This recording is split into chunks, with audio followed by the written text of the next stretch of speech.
नमस्कार सर। बिहार में आजकल हर समाज का बैठक अलग अलग जगहों पे चल रहा है, चाहे वो भूमियार, ब्राह्मण, राजपूत या बहुजन समाज के लोग हों।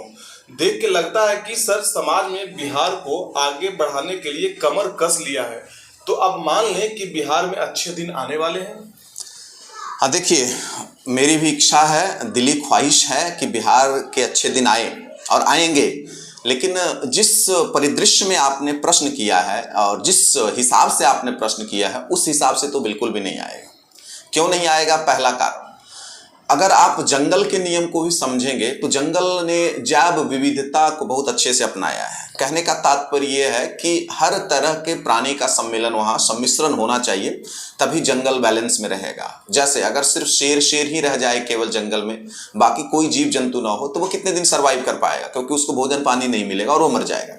तो जंगल की भी व्यवस्था प्रकृति ने इस तरह से की थी, बस पूरी कायनात की व्यवस्था इस तरह से की गई है कि हर मटेरियल इस मात्रा में उपलब्ध है कि एक दूसरे का जीवन उस पर आश्रित रहे और ये प्रकृति अनवरत रूप से चलती रहे। तो पहला तो आपके प्रश्न इस नियम को ही झुठला रहा है। जब हर समाज अलग अलग बैठक कर रहा है तो विचारों का सम्मिश्रण कहाँ हुआ? पहला। फिर आते एक दूसरे उदाहरण पे, 5 उंगली दिख रहा है ना। बचपन से हम लोग देखते हैं कि 1 उंगली या 2 उंगली कितनी भी मजबूत हो, मुकाबला नहीं कर पाती, लेकिन जब इन्हीं उंगलियों को मिलाते हैं तो ये मुट्ठी बन जाती है और मजबूत हो जाती है। इस सिद्धांत को भी आपका प्रश्न पालन नहीं कर पा रहा। मेरा सबसे बुनियादी प्रश्न यह है कि सही बात है, हर समाज अलग अलग बैठक कर रहा है, करनी भी चाहिए। बैठक के माध्यम से विचारों का आदान प्रदान होता है और इंसान सशक्त और मजबूत बनता है और एक अच्छे समाज का निर्माण कर सकता है, एक अच्छे बुद्धिजीवी वर्ग का निर्माण करेगा, और जो देश, राज्य, समाज के विकास के लिए जरूरी है।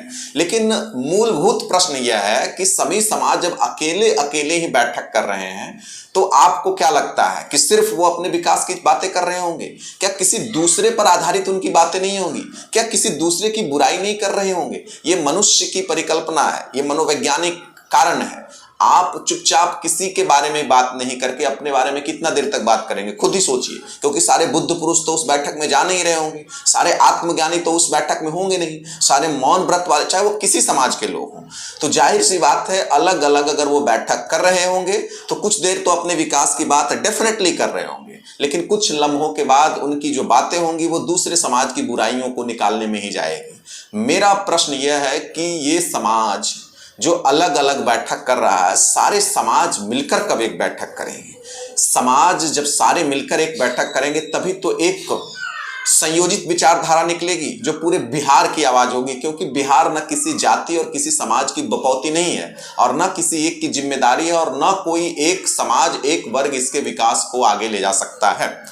तो जब तक सारे समाज बैठकर एक जगह बात ना करें तब तक बिहार की बात कहां हुई? वो तो एक समाज की बात होगी ना, चाहे किसी भी प्रकार का कोई समाज हो। बिहार के विकास में उसकी कोई भूमिका खास नहीं हो पाएगी। हो सकता है कि वो समाज कुछ हद तक अपने आप को विकसित कर ले, लेकिन जब उनके 2 समाजों के बीच में आपसी मतभेद होगा तो उसकी निर्णायक भूमिका कौन निभाएगा? क्योंकि 2 समाज तो 4 समाज, सारे समाज तो एक साथ बैठे नहीं ना। सबके अपने अपने हित है और अपने अपने हित पूरे करने में किसी के हित पूरे नहीं होंगे। तो डेफिनेटली अच्छा संकेत है कि सारे समाज अलग अलग जगहों पर बैठ रहे हैं, लेकिन बेहतर तब होगा जब सारे समाज महीने में ही, 15 दिन में ही एक जगह बैठकर बात करें। तभी कुछ नई नीति बन पाएगी, नई विकास के रास्ते अपनाए जाएंगे।